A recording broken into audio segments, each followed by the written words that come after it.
Hi, I'm Ted from Everything Attachments, and we're going to start with our Wicked Root Rake grapple and go this way from the smallest one we make, which is specifically made for the BX, all the way to the one which is the 66 that I use on my 141 M141 Kubota and can't even go up on larger tractors. The BX, this is what we designed first, was the smallest one for the BX, which has that 3-pin hitch instead of the 4, so it makes it a little complicated. Let's get over that real quick. Come on to the back of this real quick, and I'm going to show you what a BX has and why it makes it hard to get some attachments for them. So the bottom of your loader are these 2 pins right here. And so we'll draw a hypothetical line there. As you can see, the top pin is only about 4.5 or so inches above that, which makes a terrible leverage. So for this grapple to have much force, it's trying to tear this centerpiece out of whatever piece of equipment that this type of hitch would be on. So you've got to put a ton of gusseting all over the place to make this top pin stable. That's why a 3-pin BX hitch, we do make the grapple for it, works perfect. We've done a lot of things like not put the grippers on it and stuff just to keep the weight down just for a BX.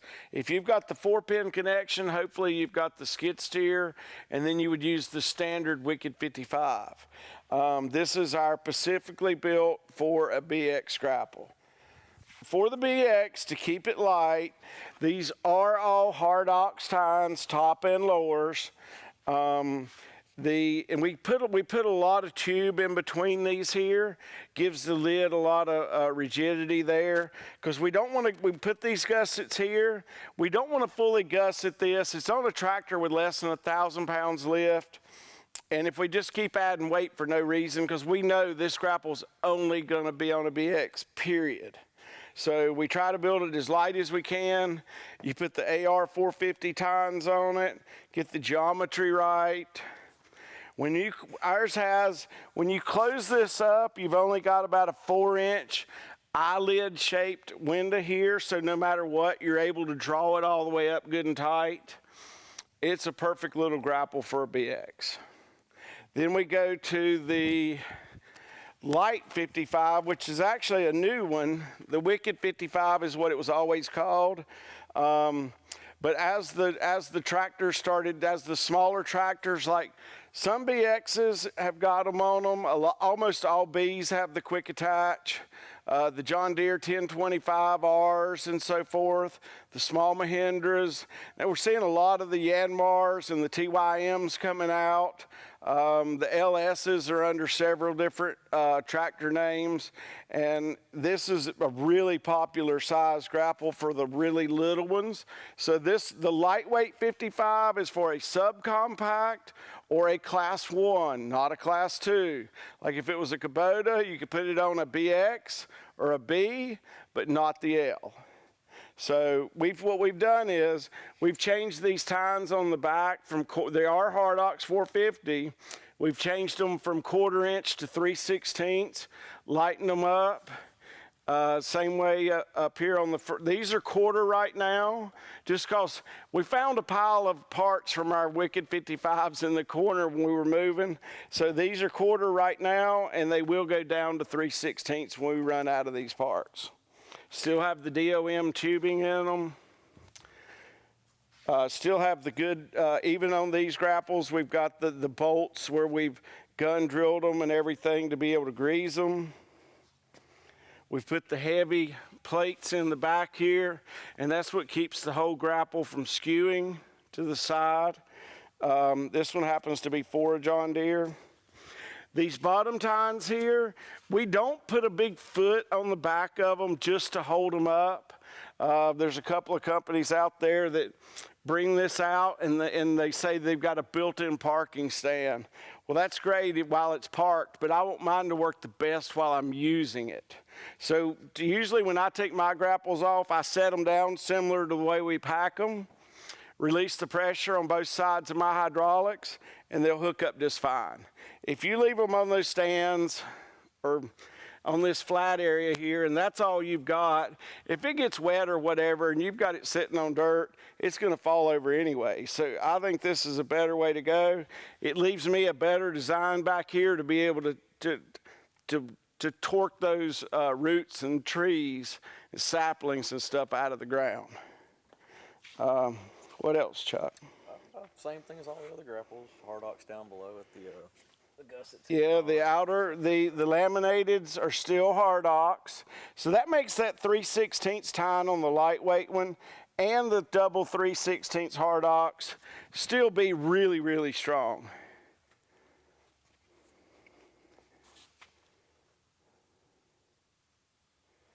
So we'll go to what's been known forever as the Wicked 55. So back from way back when COVID started and we just couldn't source any DOM tubing. We were sitting there with 100 grapples ready to be built, couldn't find the right tubing anywhere, was not willing to sacrifice and just put seam pipe in there because there's a huge difference in the strength of just a seamed pipe versus DOM tubing. So we thought up this right here. We actually have a patent that's coming through right now for this bent channel with what we call the grippers. And since we've added grippers to ours, a couple of other companies are trying it. They're not going to be able to do it in this manner. This holds the tine from twisting and gives it a ton of, it connects every tine together. So this tine here is getting strength from this, which is getting strength from everything down the road. So if you do all your pulling at any particular one place, it's still gathering the strength from everywhere. And just like I described the grapple earlier, where this looks similar with first when you look at it. A lot of grapples that I talked about had just the main rail hooked to your top piece with a 3/4 inch bolt. And that's exactly what that looks like. Except inside, if you notice, there's an air gap in there. And that's not because this bolt is loose. It's totally torqued down tight. But this tine has a bigger hole than 3/4. And then we put a piece inside there that's thicker than this, where you can just torque all the way down on it, and then it's rotating on a piece of hard ox in there instead of a bolt and the threads and just letting it eat up. So even though that looks like a cheap way of doing it, that is the most expensive and best way of doing it, period. So what you don't want is the lids to tweak to the side. So we put these pieces in here. They don't add a lot of weight, but they give it a whole lot of box structure to not tweak the lid. This has been such a good grapple for so long, it's hard to beat it. And if you can see underneath here, we welded the grippers on here. You've got the grippers on the back of your tube here. So you can pull at weeds, saplings, whatever you want to, and be able to get a grip on it. It's really made it a unique piece to use. Works great.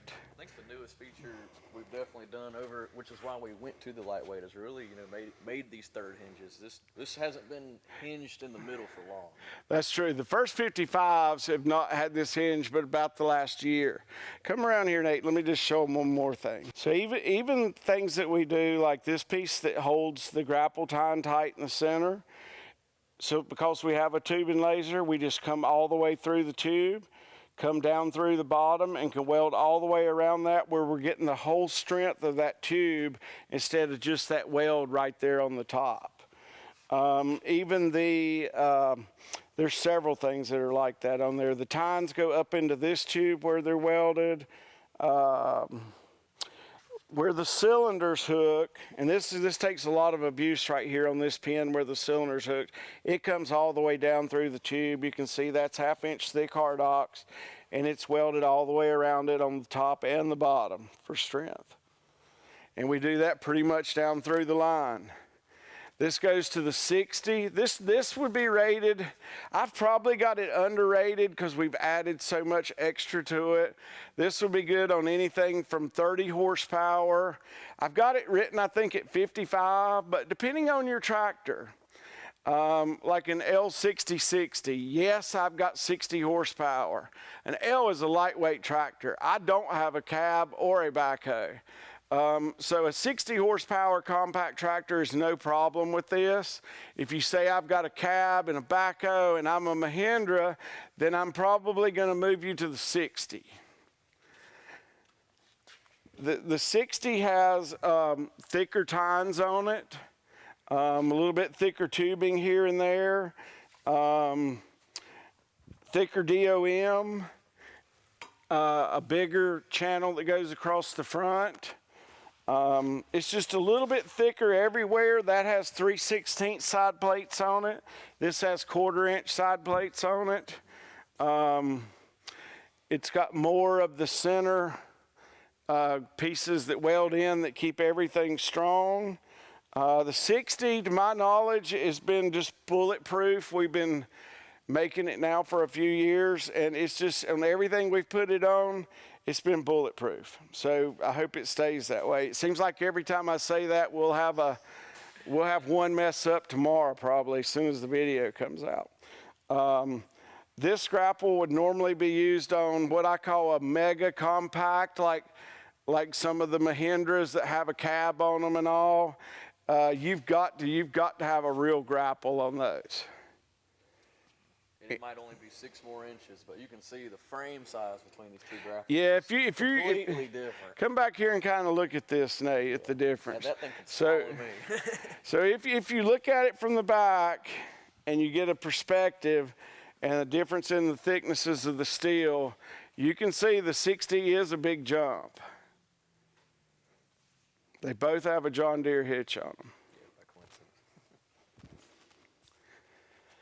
Then when you go all the way to the 66, you see how thick all that gets. You change the tine thickness all the way to 3/8 on every hard ox tine, and you've got so much distance there in these center pieces welded. You've just got so much strength there.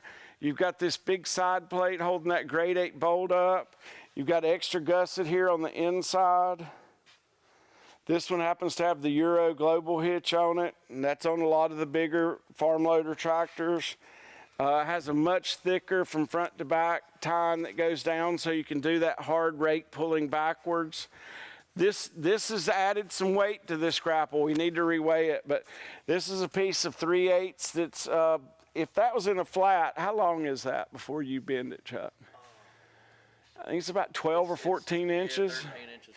It's about 13 or 14 inches of hard ox that we're able to bend in a special die that we made, and that just keeps those tines from twisting, and it keeps making each tine stronger as you go down the line. This is back to your DOM. You can see how thick that is. Beautiful wells. These grapples just don't give up. The original grapple that I built is a 66 for my M141 that was in a video 10 years ago, 8 years ago. It is still my grapple, and it's still here. It's got the Euro Global hitch on it. It has not got a lot of the updates. It has the standard DOM in the front. It doesn't have this. It also does not have the double laminated plates on the bottom tines. It has no grippers. And it has no bends. It's absolutely perfect steel.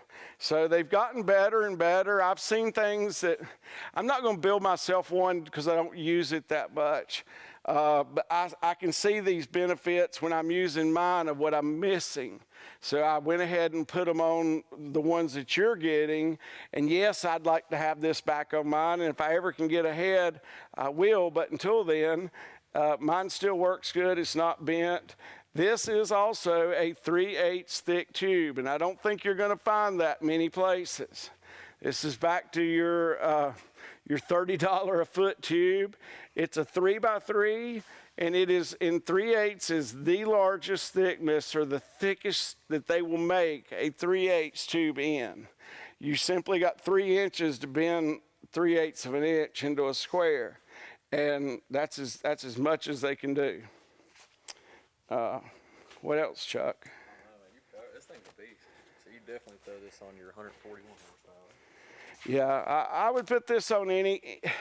You know, the only thing that this would be too small for, we have a lot of people that want to put these on TLB units, whether it's a Ford 555, a John Deere 410, you know, any of the Caterpillars, the full size tractor loader backhoe ROPS that doesn't have a 3-point hitch, they still want to put this grapple on.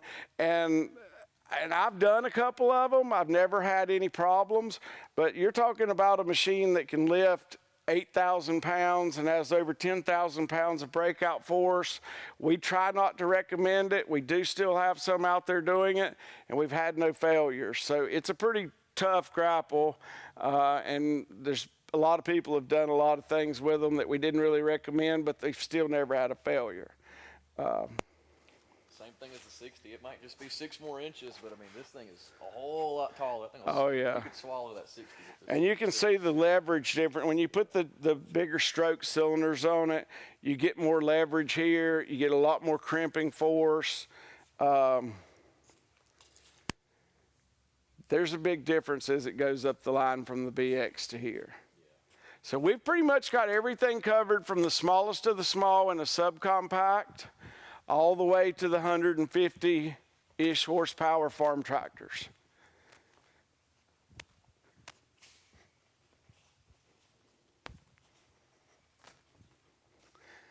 And all of these grapples will be shipping out Monday.